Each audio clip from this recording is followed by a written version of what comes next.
welcome you to our next lesson of reading, and that is lesson 12. We started from lesson 1, now we are now on lesson 12, meaning we are doing some work.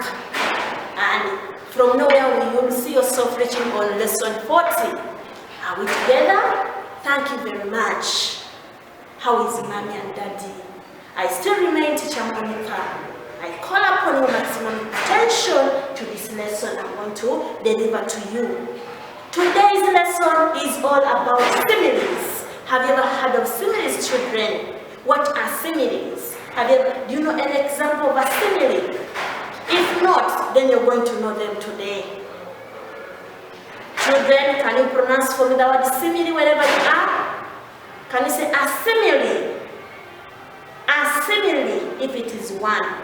But if there are many similes, can you say similes? Good, similes. And the spelling is here, S-I-M-I-L-E-S. When you leave out this I, it will become smiles.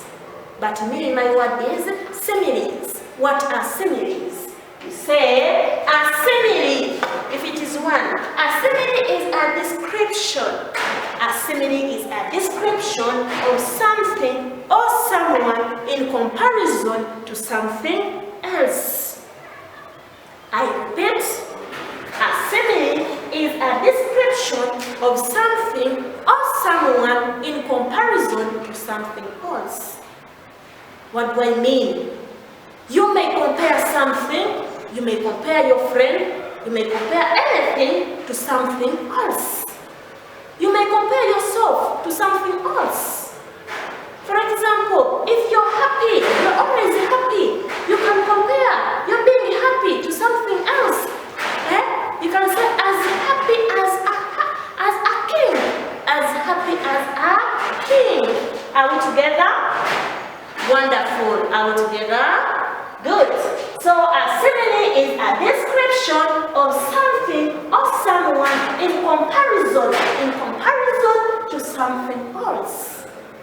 The word is description. That's a description. Good. So a simile is a description of something or someone in comparison to something else. We have here examples. I've got for you some examples here. As slow as a snail. As slow as a snail. So they are comparing. You may compare something or someone to a snail. Remember, snail moves slowly. Yes? That's what they said, as slow as a snail. As slow as a snail. You are as slow as a snail, meaning a snail is the one which is so slow. So slow. We have as big as an elephant. As big as an elephant. You're comparing something or someone to an elephant because an elephant is a big animal. As fat as a pig. As fat as a pig. Are we together? As fat as a pig. As fat as a pig. Can you say pig? Yes, as fat as a pig. As fat as a pig. But this one is as big as an elephant. They are not the same. Then they are saying as black as charcoal. You can talk of charcoal or coal. As black as charcoal or coal.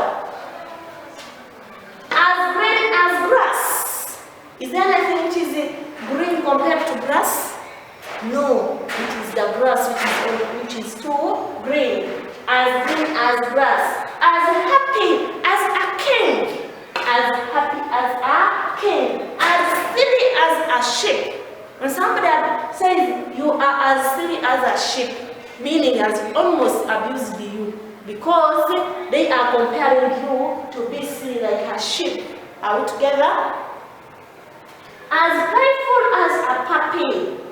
If you girl, you're so playful like a puppy, meaning you overplay a lot. As playful as a puppy. As white as snow. As white as snow. As poor as a church mouse. As poor as a church mouse. As brave as a lion. There are very many similes. Are we together?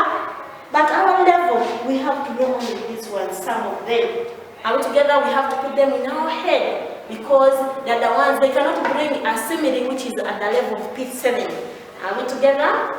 That is good. So you make sure when someone asks, what is a simile? A simile is a description of something or someone in comparison to something else. Are we together? Good. So we are here.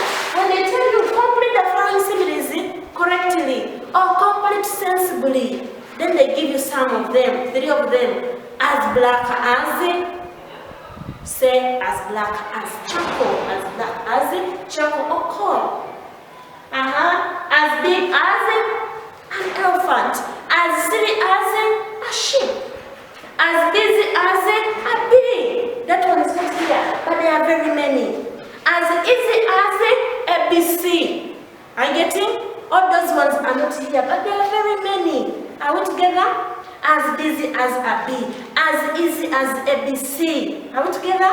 As silly as a sheep, as big as a complete. That is good. So you have to go through and you have to write these things down in your books. When I'm marking the activity, I will first of all go through the notes. This work here, copy like how I have written here. Even the ones which are on your hard copies, make sure you write them very well. Don't just go direct to the activity. This work is for you. You keep on revising, even at home there. Don't only go to activity because there is activity down here. You say, this one time, I don't have time to copy all that. That is bad. Are we there, children? Good. So the activity is going to be written on your hard copy. Use the best of your handwriting. We meet in the next lesson. Bye-bye.